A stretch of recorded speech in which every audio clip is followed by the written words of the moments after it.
रियांश गर्ग जी।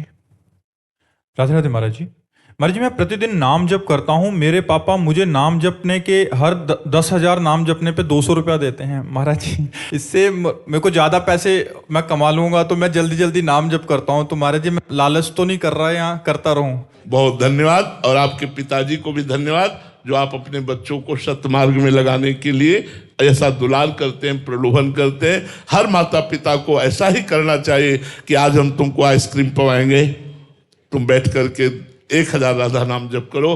देखो आज हम तुमको अमुक जगह ले चलेंगे घुमाने, आप 2000 राधा नाम जप करो, बैठ करके हमें दिखाओ काउंटर में जप के। अगर 2000 बार तुम राधा नाम जप करोगे तो तुम जो चाहोगे हम तुम्हें ला के दे दे। ऐसे प्रलोभनों के द्वारा यदि हम भगवत भक्ति की शिक्षा दे, वही धन्य है माता पिता, वही धन्य है नाम जापक बालक। नाम प्रसंग कहत उपदेश, जाया धर्म धन्य सो देश। धन्य सो कुल जय जन्म भयो, धन्य सो तात धन्य सो माय। संत सकल सुनो चित लाए, श्री हरिवंश प्रताप जस।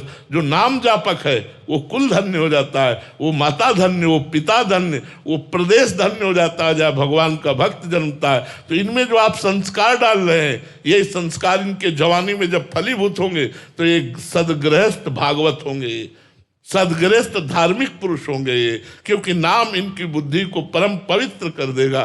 धन्य है वो माता पिता जो अपने बच्चे को ऐसे सत्मार्ग में लगाते हैं।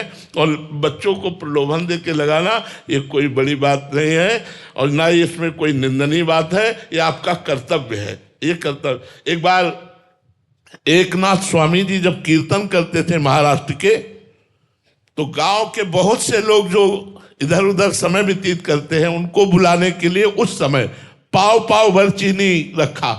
जो कीर्तन में 1 घंटे आकर बैठेगा उसे पाव भर चीनी देंगे। अब भीड़ लगने लगी, खूब जय राम कृष्ण हरि, जय राम कृष्ण हरि, सब नाचते। तो किसी ने कहा कि आप प्रलोभन देते हैं। बोले पाव भर चीनी के प्रलोभन में आकर ये वो अमृत प्राप्त करते हैं। नाम संकीर्तनम यस्य सर्व पाप प्रणाशनम। नाम संकीर्तन में बैठकर इनके सारे पाप नष्ट हो जाते हैं। तो संतों ने चाल चली है, तो ऐसे माता पिता को भी चाल चलनी। कोई प्रलोभन दे करके, कोई लालच देकर अपने परिवार वालों को भगवान नाम में लगाना, नाम में लगा कि जीवन उसका मंगलमय होगा। नाम जपत मंगल दिशि दसहु, भाव कुभाव अनख आलसहु। भाव से, कुभाव से, अनख से, आलस्य से कैसे भी नाम जप करे उसका 10 दिशाओं में मंगल ही होता है। बहुत सुंदर, बहुत अच्छा लगा। आकाश जी। राधे राधे महाराज जी। महाराज जी, हमने आपके श्रीमुख से सुना है कि भगवान के घर का सदस्य बन जाओ। महाराज जी, कृपया बताने की कृपा करें कि घर का सदस्य कैसे बना जाता है? भगवान को अपना मानना, पिता मान लो, भाई मान लो, मित्र मान लो, पुत्र मान लो, प्रीतम मान लो, कुछ तो मान लो। और ऐसा मानो कि जैसे उससे बड़ा कोई दोस्त हमारा नहीं, उससे बड़ा कोई प्रीतम हमारा नहीं। कुछ तो प्रभु को अपना मान लो। सांसारिक जैसे प्रेम करते हो ऐसे एक हिस्से में प्रेम तो प्रभु को दे दो। एक हिस्सा मानकर प्रभु मेरे पिता है, तो जैसे हम पिता से बात करते हैं वैसे हर समय में याद होना चाहिए। हम अपने पिता को कभी याद नहीं करते हो, कभी भूलते नहीं। दोनों बातें, पिताश्री जप नहीं करते पर कभी भूलते नहीं कि मेरा पिता कौन है। स्वप्न में भी हमें अगर दिखाया जाएगा तो लाखों लोगों के लोग बीच में हम अपने पिता को बिना प्रयास के पहचान लेंगे।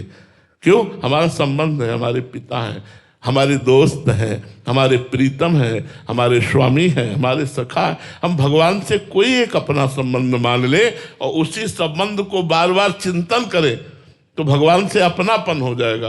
अपनापन हो जाने का मतलब घर के हो जाना। अपनापन भगवान से, मेरे भगवान, मेरी प्रियाजू, मेरे लालजू, मेरे प्रीतम, मेरे स्वामी, मेरे सखा, मेरे जीवन सर्वस्व। तुम्हें माता च पिता तुम्हें, तुम्हें बंधुश्च सखा तुम्हें, तुम्हें विद्या द्रविणं तुम्हें, तुम्हें सर्वम मम देव देव। आप ही सब कुछ मेरे हो।